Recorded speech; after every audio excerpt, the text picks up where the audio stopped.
We have finally made it. All of the cars for the 2023 F1 season have now been revealed and it is officially testing week. Hey guys, what's going on? Darren here and welcome to the first preview and predictions video for the season. This is a series where I'll be previewing and then giving my predictions for the upcoming Grand Prix, or I guess in this case, upcoming preseason test. If you enjoyed the video, please hit the like button and subscribe for more F1 content. Approximately 80% of my viewers are not currently subscribed to the channel, and if you're one of them, I would really appreciate if you just tap that little subscribe button. Now let's get into the video. As I mentioned at the beginning of the video, yes, testing is finally upon us. We've made it through the winter break and we have arrived at the other side for pre-season testing for the upcoming F1 season. And this is going to be the first time since Abu Dhabi where we have seen all of the teams on track together at the same time in the same session.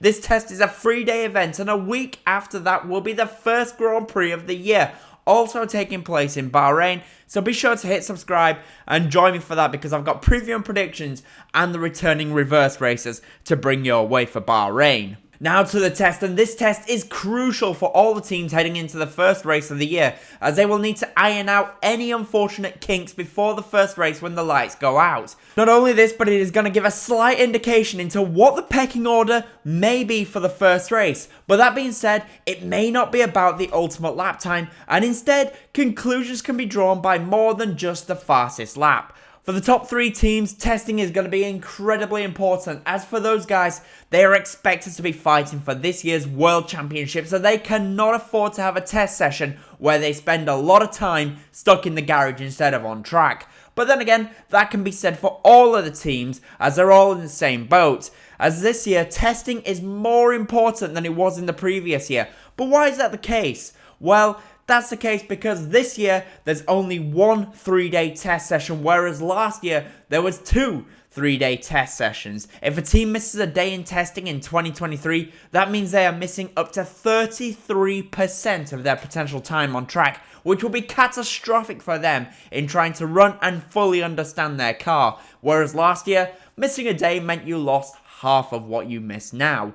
But why is that going to be even more important for the big 3? Well, that's what we're going to be previewing right now. First off, let's start with Red Bull. For Red Bull, we have yet to see their real car for the season, that is, of course. What Red Bull launched in New York was nothing more than their 2022 Red Bull car with a couple of extra sponsors on there, so we're yet to see what they have been cooking up in R&D. For Red Bull though, they need a strong start to 2023 and hope they do not have any issues with the car aerodynamically, as they are running at a disadvantage when it comes to development time, due to 2 reasons. Firstly, due to them winning the championship in 2022, but also because of their cost cap penalty from 2021. That means that if they do find something that doesn't add up, they will not have as much time to try and find a solution when the season gets underway, but let's be honest, it's pretty unlikely that they will get it wrong. They were the class of the field last year, and it will be pretty shocking if they are not the class of the field at the start of this year as well. We all know how Adrian Newey can somehow work his magic and build a legendary monster cars, and there is no reason why this year's Red Bull will not be another one.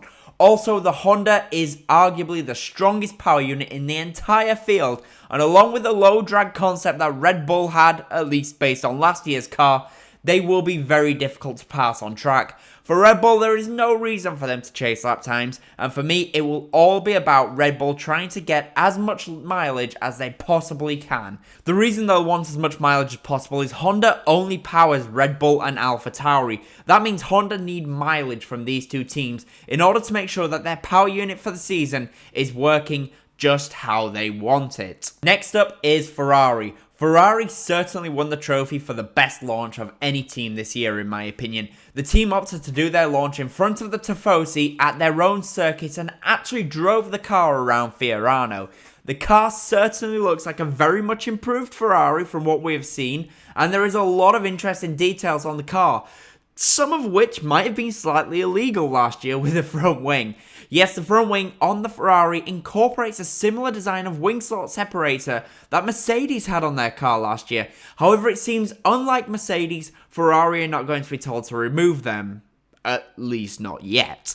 I have a feeling though that we might see some other teams coming up with their own designs of these separators, maybe even before the first Grand Prix in Bahrain. Alongside this, Ferrari also had an interesting little S-duct at the side pod area of the car. It's not entirely clear yet what the S-duct is for, however there is a feeling that the duct is actually going to be useful for the quality of the airflow towards the floor, despite the fact that the air is taking the flow from the underside and spitting out above the side pod. The reason for this is that around that area there is a lot of turbulent air that can affect the airflow going around to the floor, so this duct will take that turbulent air and separate it from the clean air that they want to work with, essentially making the floor more efficient.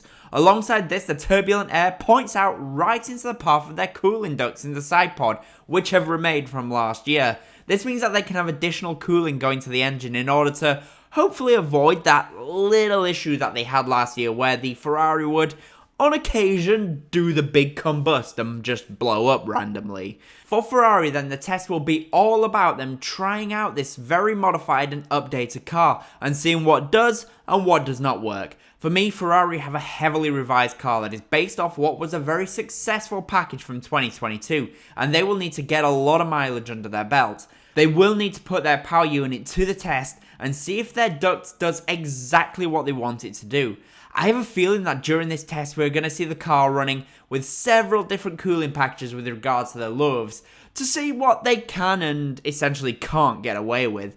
Unlike Red Bull, I can see Ferrari going for some glory runs and trying to set some fast laps and putting their new engine under some strain after they've got the necessary mileage. They will be looking to see just how far they can go with the power unit, and also they will want to send a strong message that they will be fighting for this championship, as we know just how brutal the Italian media and the Tifosi can be if Ferrari do not look entirely strong. And finally, we come to the Mercedes team, and for Mercedes, they are in a dire need of a better 2023. 2022 for the team was a very difficult year, as they were only able to win one Grand Prix all year long, but I really do think that 2023 will be a stronger year for them, and it will get underway in testing. During the reveal, Mercedes revealed that they have gone back to an all-black livery, and well, unlike some others, no, I do not think that this means Mercedes is back to 2020 in terms of domination.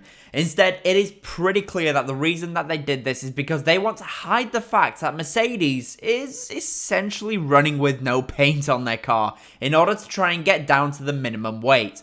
The car itself does feature some interesting changes. The zero pod approach of 2022 has slightly been modified, and well, if last year was a zero pod, then this year's design is kind of a 0.5 pod.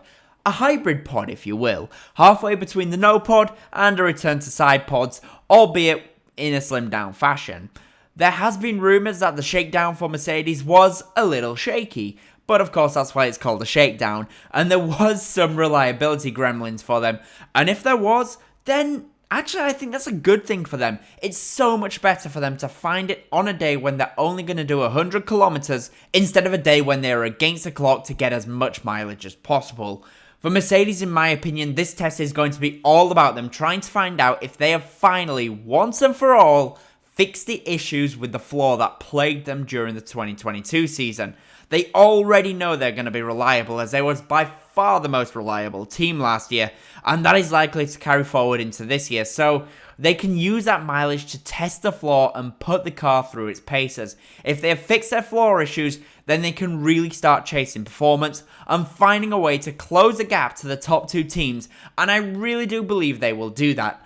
Mercedes don't typically chase times, but it will be interesting to see if they do just go for a fast lap on the last day to see exactly what they have. Now that I've got the preview out of the way, let's get to the predictions for the preseason test. This is what I think is going to happen. In terms of mileage, I think that Haas is going to cover the least amount of mileage out of any team this test.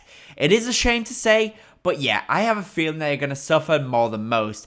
Typically, the team does struggle during testing, and I have a feeling it's down to just how small the team is. And I feel like this year will be no different.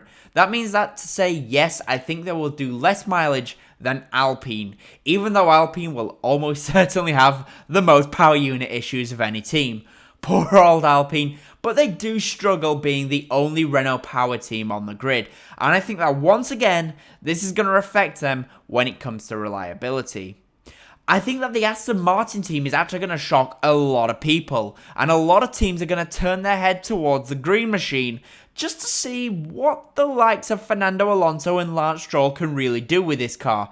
I really do think they will have improved massively since 2022, and I think their move up the grid will start as early as preseason testing. In terms of mileage, I believe that Red Bull is going to cover the most mileage out of any teams and really put their Honda power unit under scrutiny. And finally, I think the fastest lap time of the test is going to come from the Ferrari team, as they will be looking to start the 2023 season as strong as possible. But that is what I think. The question is though, what do you think? Down below in the comments, let me know. What are you looking forward to in testing? And as always, comment, leave a like, and subscribe for more F1 content. Thank you all so much for watching, guys. Bye.